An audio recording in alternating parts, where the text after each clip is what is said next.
Hello Virgo, Sun, Moon, Rising, and Venus signs. Kamusta kayo? Sana po nasa mabuti kayong kalagayan. Welcome back po sa Star Tarot. At kung bago kayo rito, welcome din po kayo. Please subscribe, like, share my videos, and leave me a comment po kung naka-resonate kayo. Thank you. So, first message po ninyo, there, take a risk and fly. Ayan, so now is the time for you to grow, no? To evolve. Panahon na to para pag mag-progress kayo, mag-take ng leap of faith, no? Maaari na merong opportunity dito that is going to support you para, yun nga, makasubo kayo ng mga bagong bagay, bagong sitwasyon. There could be opportunities and possibilities dito na siyang mag-iimbita talaga or hihila sa'yo para subukan mo, no? Na mag-take ng leap of faith. Kaya good luck sa'yo. We have transform, rise above any situation, and become the best version of you.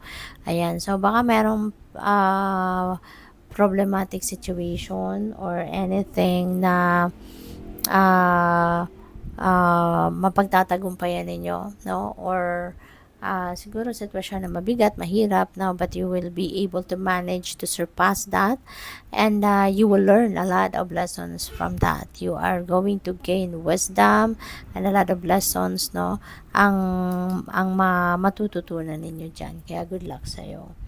What else? We have listen, be alert, the soft chiming bells call to nearby fairies. Ayan. So, feeling ko yung listen na to is listening to your intuition, listening to your gut feel, you know. Kasi maaari na humihingi kayo ng guidance sa universe, baka humihingi kayo ng gabay, you know, tulong, you know, direction from the divine, and posible, no, na pinapadalhan na kayo ng sagot dyan, mensahe through intuitive messages. Kaya pakinggan ninyo, no?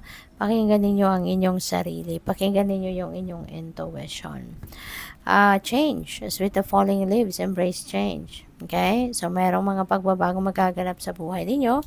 Well, siguro meron kayong sinet, no, na mga bagong intention since this is your birthday season.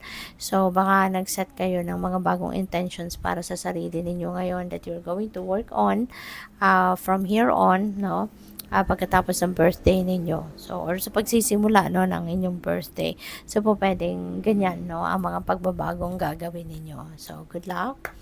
And also, happy birthday sa lahat pala, no, na nagsa-celebrate ng birthdays ngayon ng mga Virgos. At thank you for being here. Thank you for subscribing to my channel.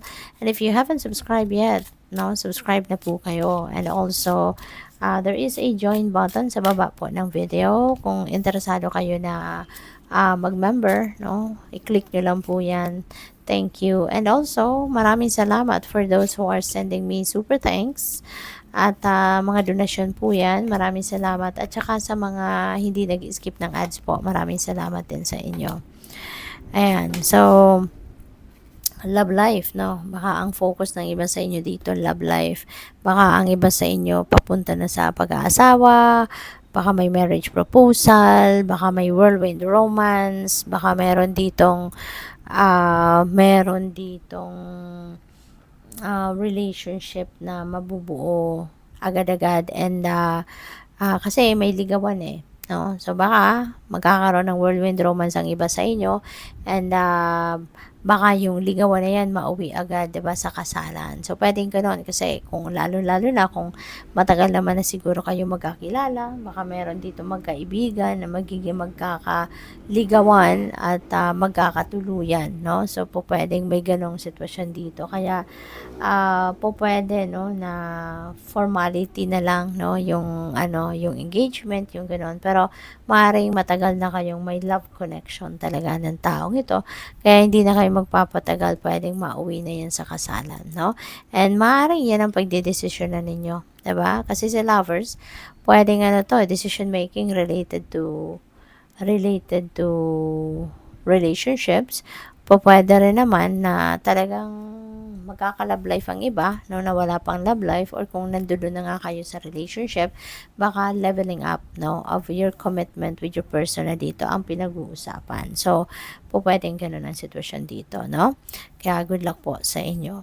At meron tayong bahay, no? Meron tayong bahay, baka yung kasalang ito, baka pwedeng i-held lang sa bahay, pwedeng civil wedding ito that will be held sa bahay, no? Pwedeng gano'n. Or po pwede rin, ang iba sa inyo, baka you are purchasing a new home. Baka bibili kayo ng sariling bahay na. Baka related yung bahay na yan dito sa mag-aasawa na, 'di ba? Baka kayo ay magmo-move in na sa sarili ninyong tahanan, bubukod agad kayo, so po pwedeng gano'n. Possible din na ang iba sa inyo rito baka magba-buy and sell, 'di ba? Ng bahay, ini-staging lang ninyo, inibebenta na, pwedeng gano'n din ang ganap. Or baka may renovations, no? Baka may mga renovations na gagawin ng iba sa inyo sa bahay ninyo sa ngayon. There are changes na gagawin kayo sa structure ng bahay. So, po pwedeng ganon. Po pwede rin, no? Na since this is your birthday season, may regalong matatanggap kayo. At isang magandang regalo. This could be a precious gift. This could be a gift na baka may sentimental value. This is something na very important sa inyo, no? Baka mayroong magre-regalo sa inyo ng bahay, 'di ba? Who knows? Sana all, 'di ba? So, pwedeng ganun din ang ganap.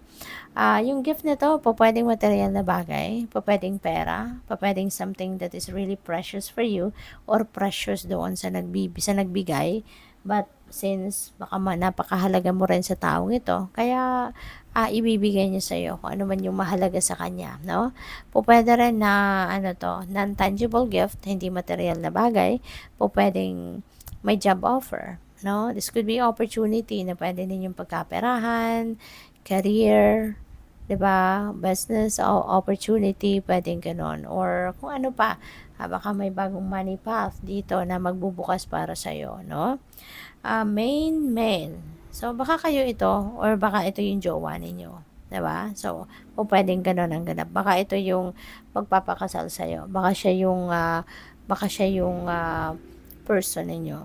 Thief. Mag-iingat kayo. Okay? Kasi meron dito mga manloloko, scammer, sinungaling, no? So, baka bantayan ninyo yung bahay ninyo, no? Make sure na yung bahay ninyo talagang secured, no? Lagi kung aalis man kayo, dapat naka-on, make sure na yung mga CCTV ninyo, kung meron kayong CCTV sa bahay, working, no? Para mabantayan ninyo yung tahanan ninyo. Or make sure, no, na naka-lock lahat, mga bintana ninyo, mga pinto, 'di ba? Yung alarm system ninyo dapat working, no, functional, para protektado ang bahay ninyo or any valuables, no, sa buhay ninyo. All right? So, since katabi din niya si lovers, kahit yung person ninyo, pag-ingatan din ninyo, no? Make sure, kasi baka mayroon ditong magfi-flirt, no? Or baka merong nagfi-flirt sa person ninyo. Kaya ingatan nyo din. Baka yung person ninyo ang merong interesadong tao na nakawin sa inyo, hindi ba? Kaya maging vigilant din kayo, maging mapagmatsyag din kayo, mapag-obserba kayo. Okay? So, good luck. Thank you for watching. Love and light. Namaste.